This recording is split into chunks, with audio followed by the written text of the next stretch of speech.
Thank you very much. It's a marvelous introduction. It's super. I don't know if I can live up to it, but it's great.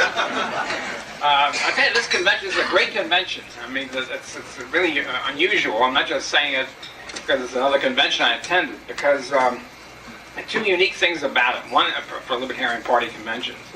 One is, today is the first time, today and tonight, I heard a Libertarian Party official at any convention call for more members. That's fantastic. It's an unusual situation.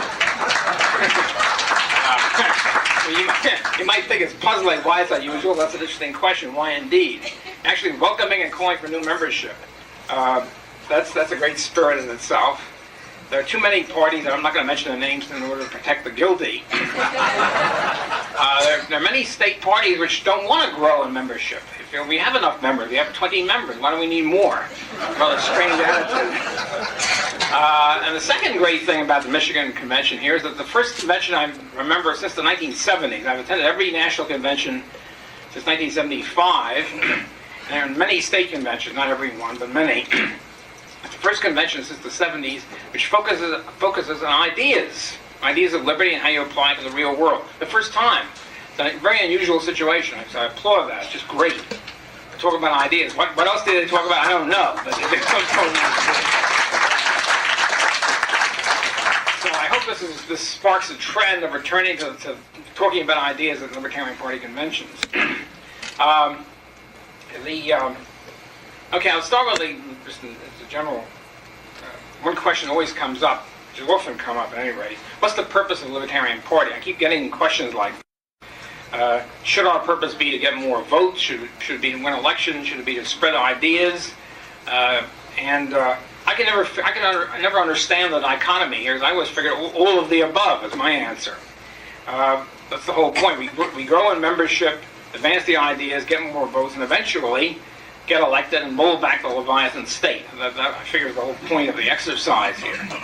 So I can never understand why there should be any kind of split in this. And these aims. It seems to me that the ultimate purpose, of course, of the Libertarian Party is the political action arm of the Libertarian movement, and it's the arm which applies libertarianism to politics and electoral politics. And the idea is eventually to roll back the state, and this is our method of doing it. It seems to me that the basic strategy we should employ is to, and this again is a question that always comes up, what sort of strategy? Seems to me the basic strategy is to keep the ideas aloft of our ultimate goal, ultimate principle, and try to achieve them and try to get toward it as fast as possible.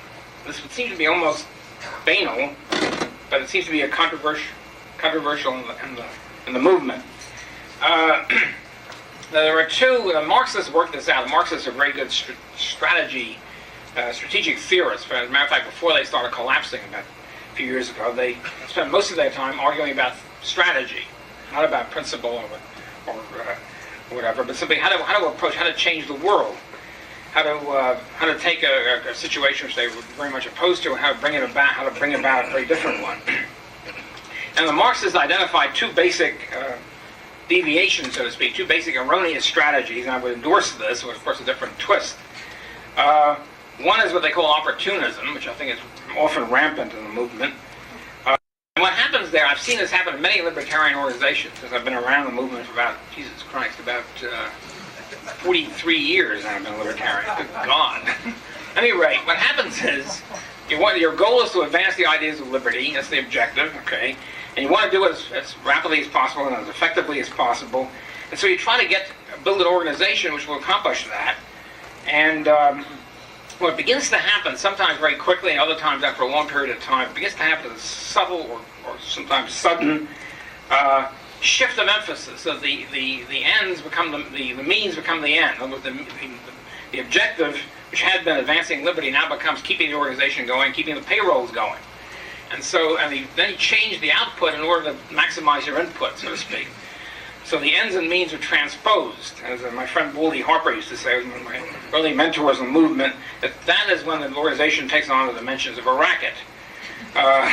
You claim you're advancing freedom. Instead of that, you're simply building your own salaries. So that's one problem that keeps popping up. Only eternal vigilance and realizing the problem, I think, can stop it. The other problem is certainly the opposite problem, which is Marxists called sectarianism. In other words, only saying, okay, we want only talking about the ultimate goal and never talking about any kind of transition to it.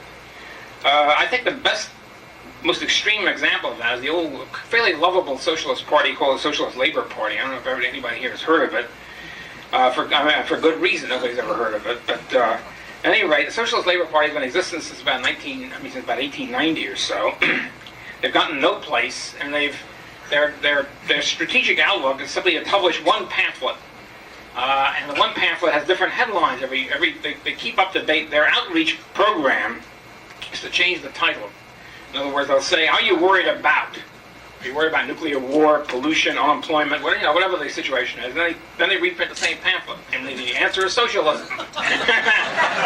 Scrap capitalism and on to socialism. That's it. It's the pamphlet.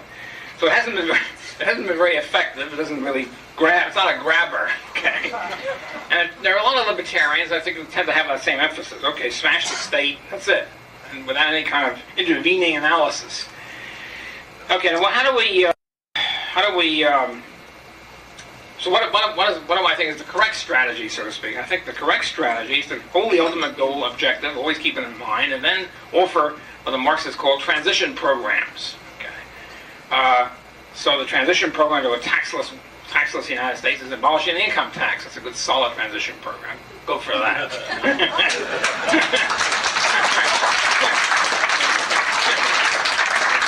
Been willing to live with that for a few years before pressing on.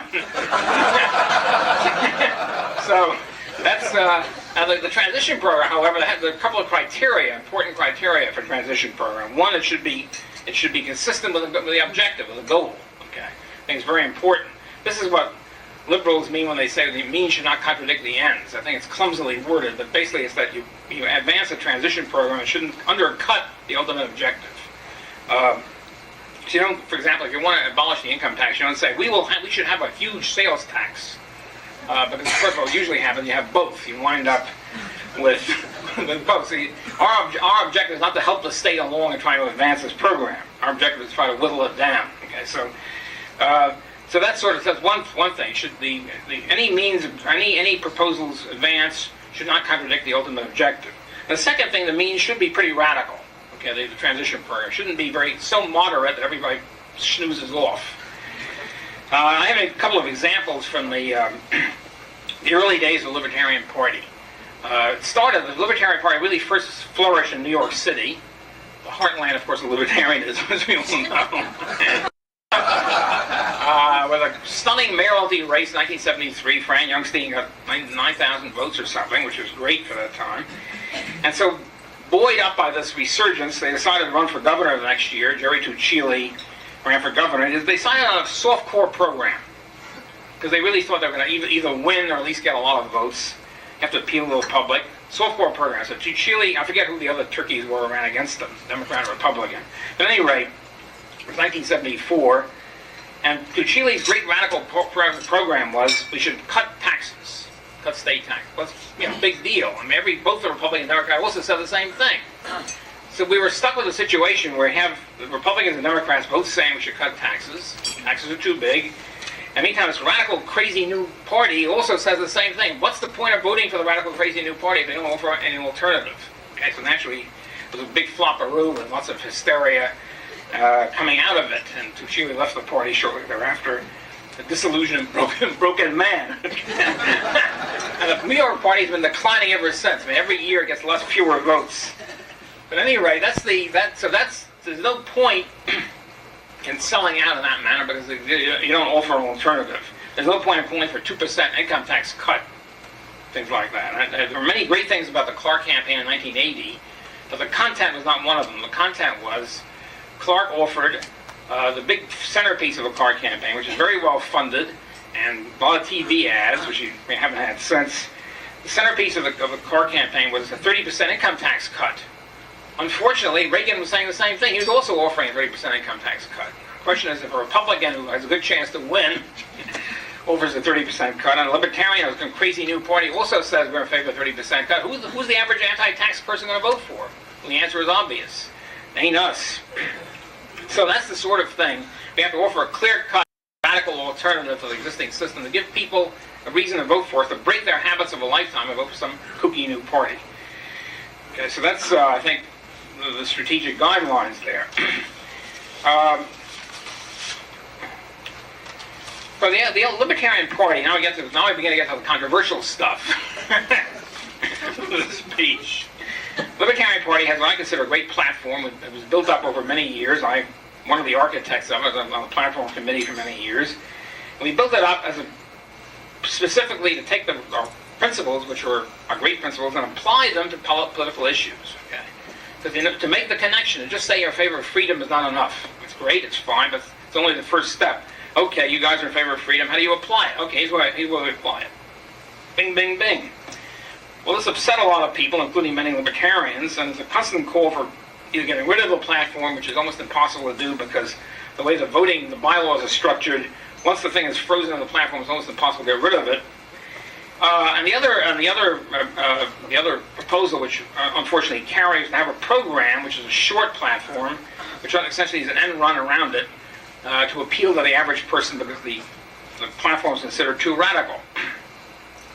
So what you have, you're beginning to get something like a 2% income tax cut, where you're beginning to get to the point where who cares anymore.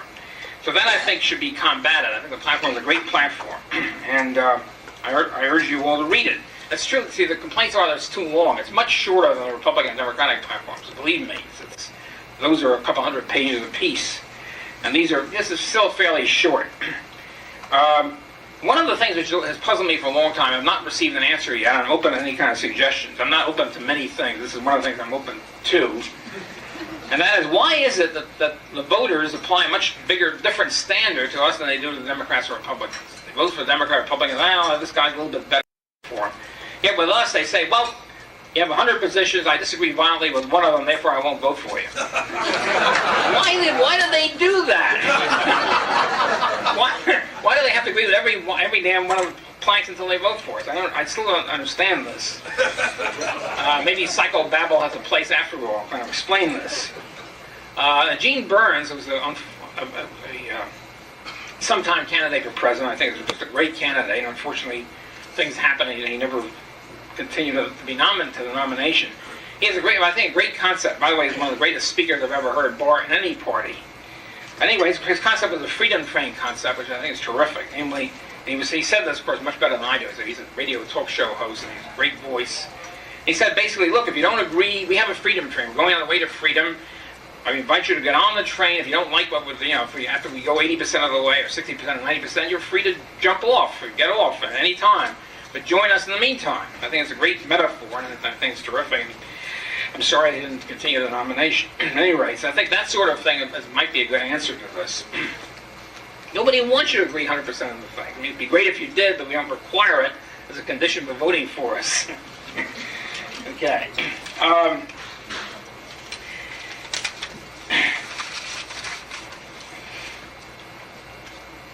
I think, to get to another point here, about the case for the free market and the case for liberty and the case against statism, I think it's very important to do two things. One, to refute the intellectual content. That was to show that statism doesn't work.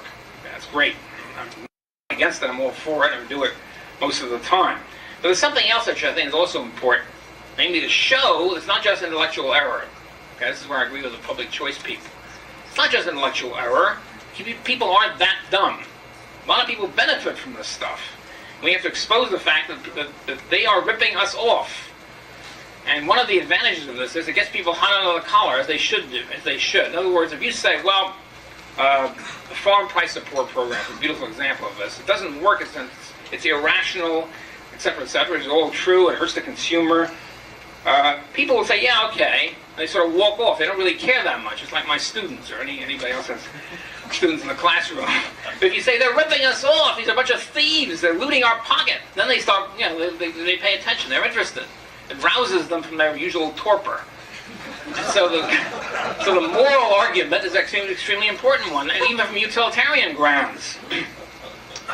For example, take the farm price support program. Okay, farm price support program is, quote, irrational, unquote. It's the old way of looking at it. Okay, you pay the taxpayer pays the farmer Taxpayers is fleeced. The government pays the produce less, or sometimes not to produce at all. And then supply goes down, prices go up. If the cheese or whatever it is stored in some warehouse and for many years. In addition to all of that, the Department of Agriculture is also paying farmers to produce more, increase their productivity, to irrigate, in the old days to electrify, to increase fertilizer. So it seems totally crazy. Why is the government paying the farmers, one, to produce more, and two, to produce less? Okay? It's irrational from the point of view of the consumer, from the point of view of the economic system. It's not irrational, however, from the point of view of two groups. One, the big farmers, who get paid to produce more and to produce less. That's great. They love it. Two, the Department of Agriculture, it increases bureaucracy tenfold to run these programs. Okay, so we have a cozy coalition between the Department of Agriculture and the large farmers. They are ripping us off. I think this sets this thing at a historical point better than simply a sort of a logical critique of the program. In addition to that, okay, this brings me to my question of outreach, which of course is always every libertarian's lips. And actually, I'm in favor of everybody voting for us, okay, without exception. But then the question: who do you target? I mean, we don't have unlimited resources. Which issues do you concentrate on? Which groups do you try to get in? And I think the basic thing is you try to concentrate on people who are, in some way, are outraged at government, some aspect of government action. It's an anti-government coalition I think we're trying to build. In other words, it's not a coalition with Dan Rather. Not that I hate Dan Rather. The idea is not to convert Dan Rather. I think it's a hopeless task. Although anybody who wants to do it is free, of course, to do it. Or to convert the establishment, or convert the Reagan administration or the Bush administration. I think it's a terribly mistaken kind of strategy. The idea is to convert people who already hate the government for one reason or another. Okay? This puts us in a very different kind of focus, very different kind of footing. It also means we're probably going to be less respectable. Interest in respectability, this is not the kind of program to push. For example, one of the outrageous things happening right now is a sellout of President Bush on gun control.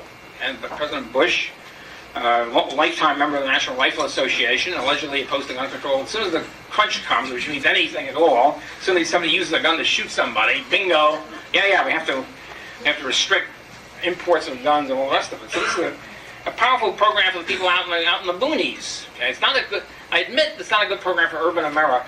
New York City, if you argue against gun control, you're a minority of 1, 2, or 3, or whatever it is. Well, so what? This is correct. Okay, you have a large number of people out there in the non-urban areas who hate the guts of gun control, and will get their votes and support. And of course, you make the philosophic case. You can't be in favor of gun control and also be in favor of any other aspect of private property rights and freedom and all the rest of it.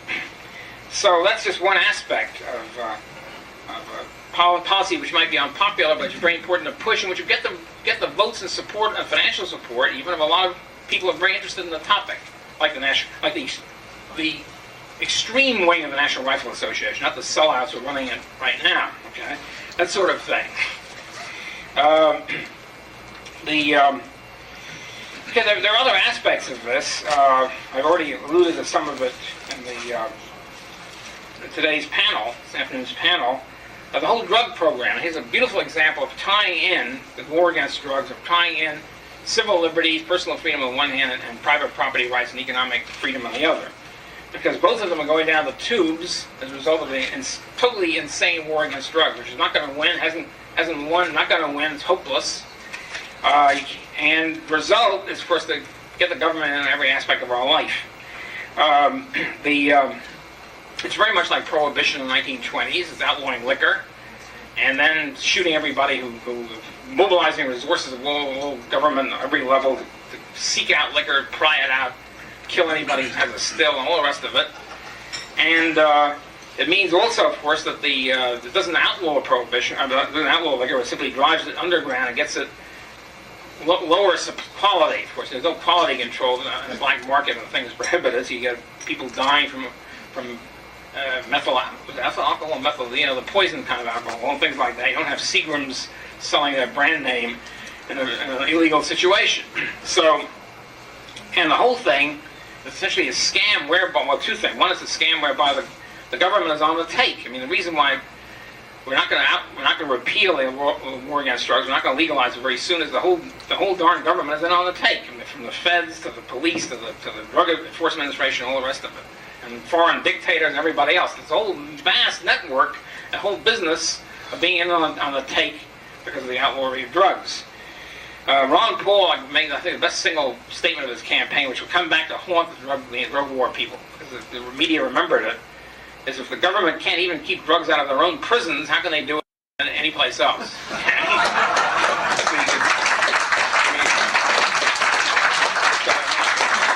Everybody's in a cage and they still can't battle it. So, and the result of, in addition to not succeeding on the drug front, as a matter of fact, the drug addiction problem has increased in proportion to the amount of resources the government has put into fighting it.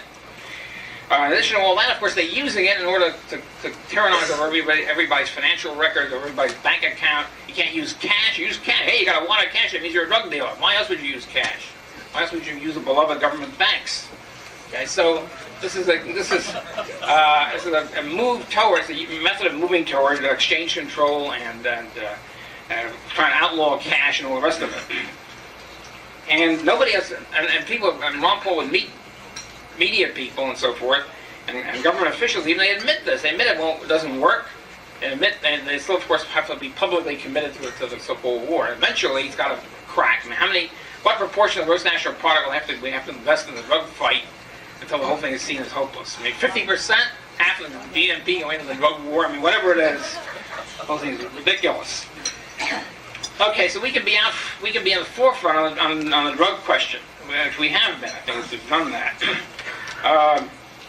We could keep accelerating this. As an example, by the way, to get more toward economic questions, as an example of what I mean by uniting with a part of the public that hates the establishment, hates the government. I happen to live in California, the glorious summer of 1978, when Proposition 13 was passed. And it was a magnificent thing to see, because everybody was against it. Everybody hated it. It's a terrible thing. It'll destroy the state government. There won't be any police anymore if you pass this big tax cut, property tax cut. There won't be any schools. There won't be any firemen. The roads will decay.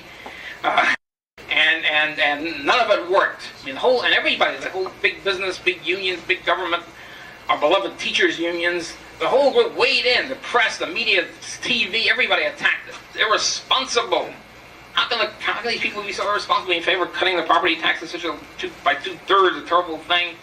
And as the thing built, as the hysteria mounted, the polls began to record that Proposition 13 was getting more and more support. It's a beautiful thing. And at the end, it of course swept the victory, but no establishment support whatsoever. 2 or 3 economists, and that was about it. And as I say, it was a glorious thing to see, and if it could happen then, it could happen somewhere, another time too. Of course, that was the heyday of anti-government sentiment in the United States so far, which was the late 70s, before the Reagan administration came in and co-opted the whole movement. But it can happen again, because I think one of the glorious things about what's happening since President Bush got in, with 8 years of the Reagan miasma being lifted at long last, and the sort of narcosis or whatever, with the Reagan smile and the head shaking and all the rest of this. People begin to see reality once more. And what happens as soon as Bush is hardly in office? And suddenly what happens? There's the SNL crisis, which I'm going to talk about a little bit later, and Secretary of Treasury Brady comes out with a brilliant idea. The way to save the SNLs and pay off the depositors is to increase, tax the deposits, bank deposits. Small tax, only 25 cents for every $100. What is it? The public won't care. By the way, here's, I think, a problem with the public choice people. They would say, also, the public wouldn't care. It's a small amount. The costs are spread over many people, teeny amount. It was a magnificent, it was a wonderful thing. And one of the greatest things that happened in American politics in my memory, namely a firestorm of hatred, rose up. And in three hours, the whole proposition was dead. In 3 or 4 hours, it was great, because it was advanced at 10 o'clock in the morning one day, whatever it was. And by 3 o'clock, this crossfire, whatever it's on, it says dead, it's finished. I mean, Democrat, Republican, it doesn't make any difference. It's finished. It's ridiculous, idiotic. Stop. That's it. It's out. So what a magnificent thing. It's just beautiful. It reminded me, of course, in the early 80s, even the high day of the honeymoon, they tried to put him withholding tax, remember, on interest and dividends. That was killed also. This is a great reversion of that. Okay, the second step, which happened shortly thereafter, which is sort of like a 1-2 of the establishment, was the congressional pay raise scam. I'm sure you all remember that. One of the beautiful things in American politics. Not organized by the Libertarian Party. It caught us by surprise. and they have this whole thing rigged, so you have the so-called bipartisan commission of beloved people. I use the term beloved, by the way, if you're not familiar with this, by people who are beloved by all right-thinking people. New York Times, CBS, Washington Post. And one of the most beloved people in 20th century America, Lloyd Cutler, was the chairman of this bipartisan commission. And Cutler, in his wisdom, as a long-time lobbyist of the public trough, of course, came to the conclusion that we need a 50% pay raise for congressmen and for top bureaucrats with judges and everything else. It's desperately needed. Otherwise, we'll lose these great people. We'll lose them. Pay them now. It wasn't a grabber. And the thing is, and was the revolution against, there was a revolution against the pay raise. It was organized by radio talk show hosts, a heroic group, because the TV is sort of locked up. And you watch TV, you watch Donahue and all these other creeps, and the radio talk show hosts, whoever was sort of semi-libertarian or whatever, they rose up as one man practically and had this whole network across the country, send tea bags to the congressmen protesting against this rotten. How dare they? See, the point is the moral indignation again. How dare these SOBs vote themselves a pay increase at our expense? Very simple and very effective. In the 19th century, anytime Congress voted itself a pay raise, even $100 a year, they were thrown out of the next election, just like that. How dare these people do that? Okay, so the same spirit rose up. It's not dead in America. And tea bags were sent to all these people, and even White Sulphur Springs, Greenbrier, whatever, the Democratic congressman or national committee, whatever, met as a conclave, and all of a sudden they're dead using tea bags and tickets. And it worked. It worked. That's the great thing about it, because the one thing about Congress, I mean, we complain about a lot about Congress, of course, but one thing about them, they have to come up for re-election pretty often, so they're sensitive to public protest and pressure. That's the point. It's not the idea of begging these people. So put pressure on them. Look, you and you so-and-so, if you vote against me for the pay raise, you're out. You're finished. And so it worked. We beat it. And it's just a great thing. It's magnificent. Despite all the establishment, despite all the hokey arguments, we'll lose these great people. Of course, nobody quit. I mean, nobody has It's one of Rothbard's laws. I have a bunch of sociological laws. One of them is nobody ever resigns. And once in a while, of course, it's very rare. Okay, so this is these are heartening signs. These are signs that things are breaking loose again in the United States as they were before the Reagan administration. Okay, let's get to the S&L bailout, because I think that's a very interesting example of a situation where only a radical approach works. Only a radical approach is consistent. Because the gradual approach, which is taken by almost all think tanks, we heard about free market think tanks today, almost all the free market think tanks say, well, of course we have to bail out the depositors. So it's a government guarantee. You have to bail them out. And then you try to reform them. Now, the reforms are pretty picky even to begin with. I don't want to talk about that right at this moment. I want to talk about the bailout. Nobody knows how much the bailout is going to be. I mean, the estimate keeps rising about $20 billion every month or so. It started last year about $20 billion. It's now up to about 120 or 200 or whatever. Who knows? Because the thing is, the S&Ls, a third of them are officially insolvent, and the rest of them, as far as I'm concerned, are philosophically insolvent. So it's a question of when does the reality catch up with the philosophy? It can happen any time. I think there's about $8 billion a month being withdrawn by shrewd people. Let's get out of this stuff. It seems to be collapsing around us. Let's get out and go into other things, money market funds or whatever. This is going to accelerate as the collapse accelerates. It could easily happen. So the government guarantee is very interesting because the government, this is part of the running debate in the Libertarian Party for many years over public debt. Those of us who are radicals in favor of repudiating the debt, so the answer is, gee, it's a contract. Who made the contract? The contract is made by the government with people who want to live off tax loot for the next 20 years. I don't consider that a valid libertarian contract. It's sort of like a mafia contract. You and you get together, we shoot that guy over there. So think of what was so interestingly enough, the question of how the SNLs will be bailed out. Everybody except maybe Mises Institute and one or two other groups are in favor of the bailout. Then the question is, how do you arrange the bailout? Well, you can the establishment says, well, half of it will be paid by taxpayers, or it won't be a tax though, of course, like the other tax on deposits was not a tax. That was supposed to be a fee. This is one of the ways President Bush fulfills his pledge of no new taxes. You don't call it a tax. Tax is a bad word. Nobody likes taxes anymore. So you use the word fee. In this case, it would be an insurance premium. You raise the insurance premium on the other banks to pay off the unsound banks, which of course pushes up various marginal banks into unsoundness, you understand. That's one way. That's half the bailout funds are supposed to come from there. The other half will come from borrowing. Well, how do you, $50 billion is the estimate. It'll be a lot more than that, I can assure you, before the thing is over. Another question is, how do you meet the Gramm-Rudman limits on deficits, which is supposed to be moving down towards zero on the budget deficit question? Well, you do it by very simple advice. You just don't include it on the budget. It becomes an off-budget item. See, one great way to balance the budget is not include spending in the budget. I wish I could do that.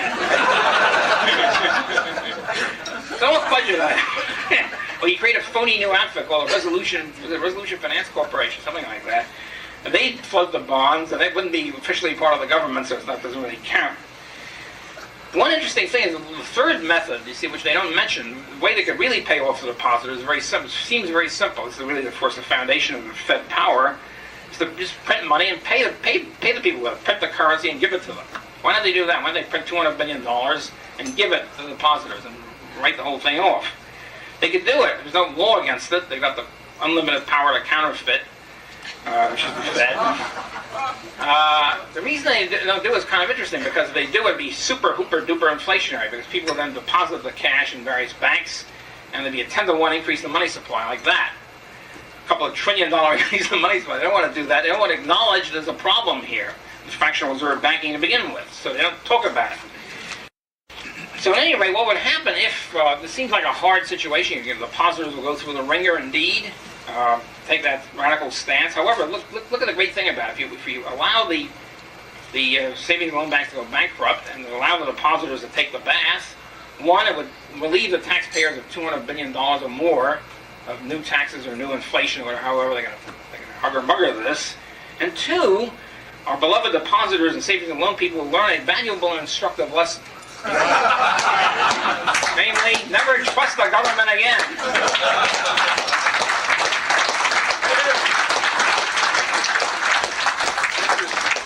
It's very similar to the foreign debt question. If there's foreign debt piling up in Brazil and Argentina and other places, what to do about it?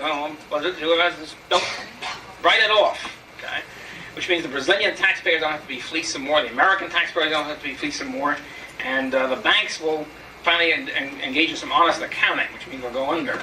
So this is, the thing, it's a radical line, but it's a cleansing kind of thing. It's honesty applied to American politics for the first time in a long, long time. We had the same opportunity, by the way, to get rid of unsound banking during 1933, the Great Depression. The banks were going under. They were collapsing as we spoke. And but we had two alternatives then. One is the alternative to allow them to go bust, and that's it. We go back to the hard gold currency. Forget about paper money and fractional reserve banking. The other route was taken, of course, by Roosevelt, and would have been taken by Hoover, which is, of course, to save the banks, go on to a paper finance standard and all the rest of it, have guaranteed deposits and all the rest of it. Now, some of my close friends are in favor of eliminating the FDIC, government insurance, and substituting private insurance, okay? Privately financed deposit insurance. Well, I'm not against it. I mean, if you want, it's like an entrepreneurial point. If you want to set up a private deposit insurance corporation, you're free to do it. Just you undoubtedly go bust. Remember what happened to the Ohio and Maryland private deposit insurance firms a few years ago? One bank was a crooked bank, and that went under. Immediately, all the other banks, people got scared, and the bank run occurred. The bank run, by the way, is a beautiful and magnificent institution, so spread like that. And once it spread, nothing can be done about it. And I think That's an instructive lesson because the banking system is the only industry in the United States I know of which rests only on public confidence. They always talk about, hey, we can't tell the public that S&Ls are collapsing because it would ruin the confidence of the public. You don't see that applied any place else. Nobody talks about the importance of confidence in the computer industry or confidence in the TV industry. They've got TVs to sell, right? They've got computers, which are good, and they work. Confidence rests on the soundness of the product, not on flim-flam and smoke and mirrors, which it does in the fractional reserve banking system. That's why confidence is all important, because they ain't got the money there, folks. They ain't got the money. Now, there's a dispute among my friends about whether the public thinks that their money is there in the banks. I mean, take a poll, I think they all think it's there. And even my students, after a semester of brainwashing, still really believe it's there. So they think the money is there. They don't think it's being loaned out somewhere and it ain't there. So anyway, that's, I think, again, an instructive lesson which should be learned. To me, the idea of insuring the fractional reserve banking system, insuring the S&L, is very much like insuring the Titanic after it hit the iceberg. No percentage. You're free in the free market to do it, but there ain't much percentage in it.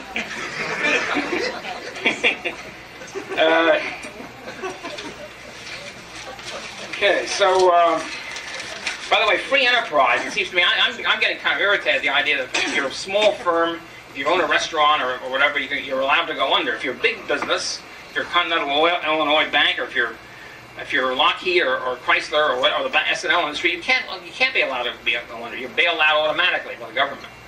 It seems to me that free enterprise means freedom to choose, and also therefore means freedom to lose, and for the big guys as well as the small ones. Okay.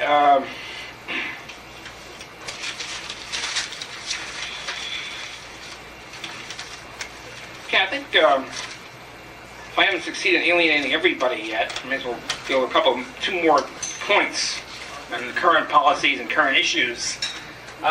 One is a thing which irritates me a lot. I don't see much opposition to it, either in the libertarian movement or free market economists. I'm not saying it's not there, I just don't see it. It might be there bubbling underground and I haven't seen it yet. Anyway, we've had in the last few years a veritable reign of terror on Wall Street.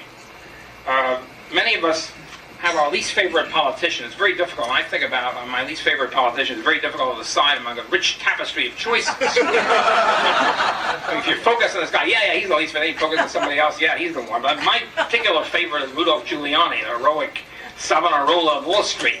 Okay? Hitler. The scourge, the scourge of Wall Street.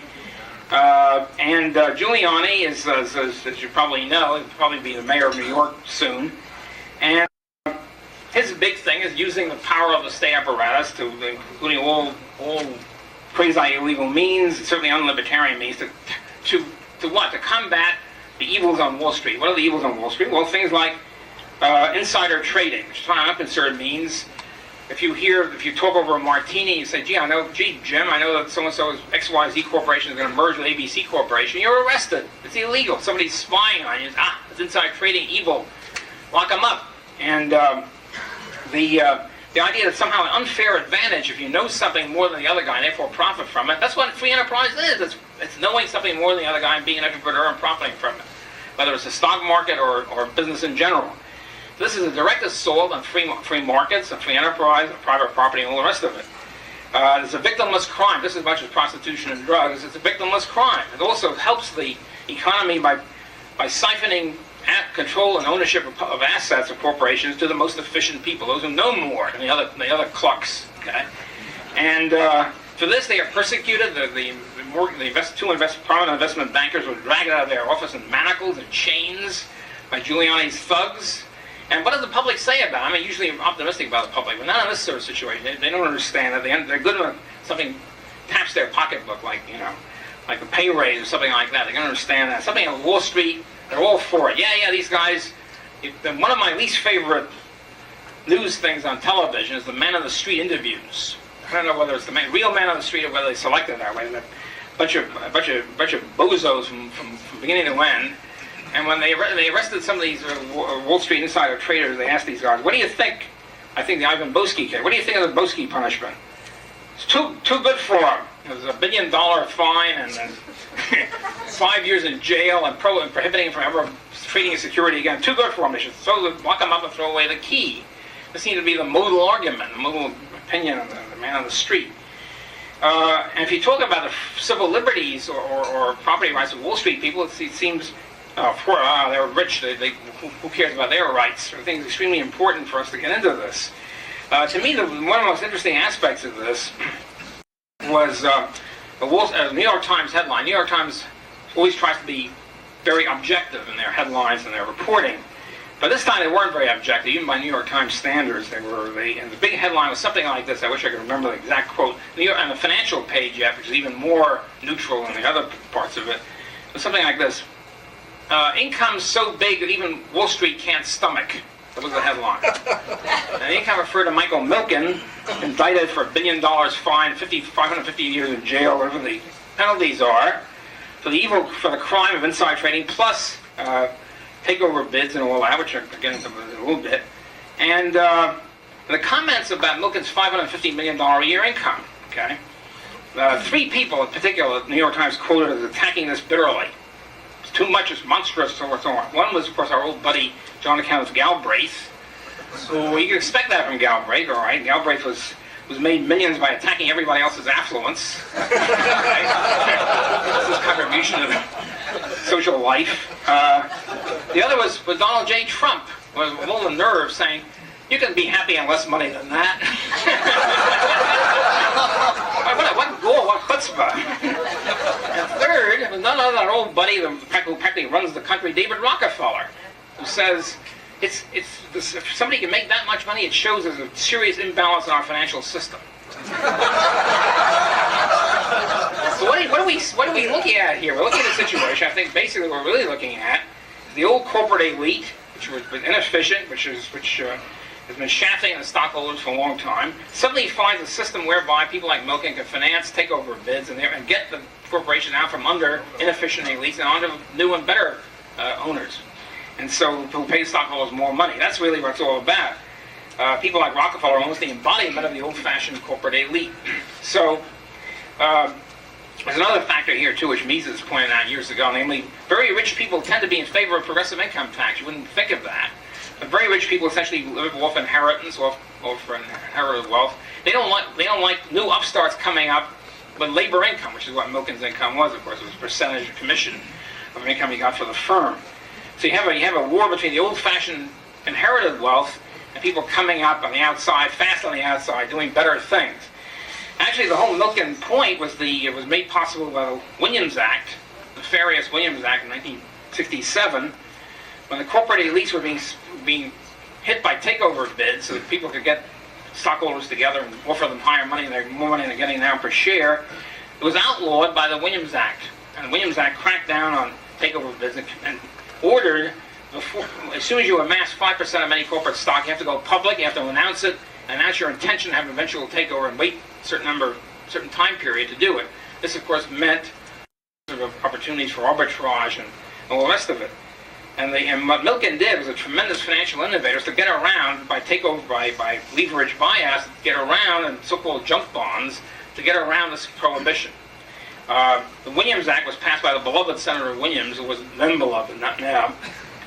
The so-called education senator is always filling a congressional record with pleas for more government money education. We got caught on the amp scam affair, got tossed into the hoosgow, Senator Williams. And the takeover and the financing these bids by high yield, but really should be called high yield bonds. They're called junk bonds by the competitors, whose bonds should be called low yield bonds. Okay? If you want to be technical. Obviously, a higher yield bond would be riskier. I mean, everybody knows that. But at any rate, the bankers who were floating the low yield bonds, of course, didn't like the fact that Milken was competing with them, and very successfully. So you have these various interests trying to crush their competition and using the government to do it, and using phony moral arguments to try to do it, and apparently fairly successfully at this point.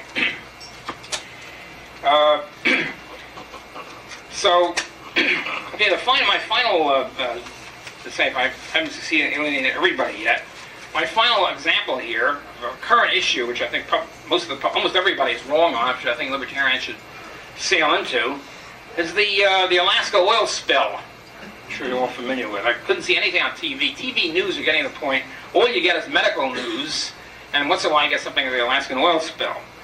I mean, I'm now intimately familiar with every study and report that's been done on cancer and heart disease and 20 other obscure diseases now, just from watching a regular news program. At any rate, here you have the oil spill. Okay, who's blamed for the oil spill? Exxon. It seems to me Exxon is precisely the type of people we should feel sorry for.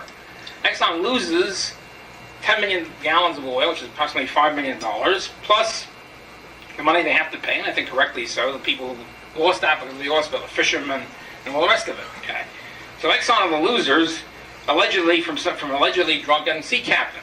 Okay, and yet Exxon is being boycotted, constantly attacked, etc., etc. And if you look at what we're suffering from is essentially environmentalist infection here, because if you look at the environmentalist propaganda here, what they're saying is they're not talking about really about the fishermen. They're talking about the otters. They're talking about the water. In fact, the water is no longer blue. It's now white or whatever. It's now black or brown because of the oil. So in other words, but it used to be the rights of the snail daughter become greater than the rights of human beings, or the rights of the caribou, or whatever. Now it's the rights of the water. The natural right of the water to remain pristine. It seems to be totally idiotic. But that's the language in which this is couched. Exxon did not deliberately dump the oil. Okay? They're the ones who lost from it. And the thing is, the economists who say, well, we can fix up this problem by internalizing the externality, by forcing, say, Exxon to pay damage, they're doing that anyway. That's not really the problem. It's much deeper than that. The last big oil was the 𝗕𝗶𝗍𝗆𝗆 tanker off the coast of France about 1979, I think. And I don't think there was any big fuss made about it at all. It was much bigger. It was about 60 million gallons. Nobody complained. There was nothing big on television about it. They paid, I think 𝗕𝗶𝗍𝗆 paid about $500 million for liability. That was it. There was no big thing. Nobody boycotted 𝗕𝗶𝗍 and all the rest of it. And I think this is an example of the extent to which environmentalism has spread in the last intervening decade. And I think what we have with the oil pipeline, which they're trying, of course, to shut down, the big argument against it was, for many years, which held up the development, was the fact that the caribou migratory patterns would be disturbed. The caribou's got lots of land up there in Alaska. There's tundra, huge amount of land. There's lots of land to walk around in, but the projection was the caribou would be disturbed by the pipeline. Well, they built the pipeline. It turns out the caribou loved it, because it's nice and warm. And they literally snuggle up to the pipeline with a nice warmth. So we have a group of people which have not been explored enough, I think. An environmentalist movement is essentially an anti-human movement. It's a movement which wants to roll back the Industrial Revolution, wants to go back to the primitive period when man and nature were allegedly in balance, which means, of course, wiping out about 95% of the human race. And elevating the alleged rights of animals, insects, fish, water, mountains, everything except people. Those of us who take this position are called speciesists. I prefer to call it humanist. The human beings being the prime priority here. I've been writing some anti-environmentalist articles in Liberty magazine, and the last couple of weeks ago, the august chairman of the august New Jersey Libertarian Party called up the head of the Center for Libertarian Studies and demanded that he fire me as the editor of the Journal of Libertarian Studies for daring to attack environmentalism. So my friend, who's the head of the center, said it seems to be a lot easier for him to fire himself as a subscriber. Nobody's forcing him to subscribe to the journal. So that sort of stuff, I think, has to be tackled, because whereas socialism, as I mentioned this afternoon, is collapsed. I mean, it's imploded, it's collapsed. Nobody's a socialist anymore. But we have a rise in various other forms of interventionism, in particular environmentalism and other egalitarianism and other measures, hatred of the rich and things like that, which still persist. So there's lots of work for us to do, but I think the climate has gotten political climate has gotten a lot better with the retirement of Reagan to his ranch in Santa Barbara. We now have a much more flexible and open political system where you have a chance to move, and I hope we do it. Thank you very much.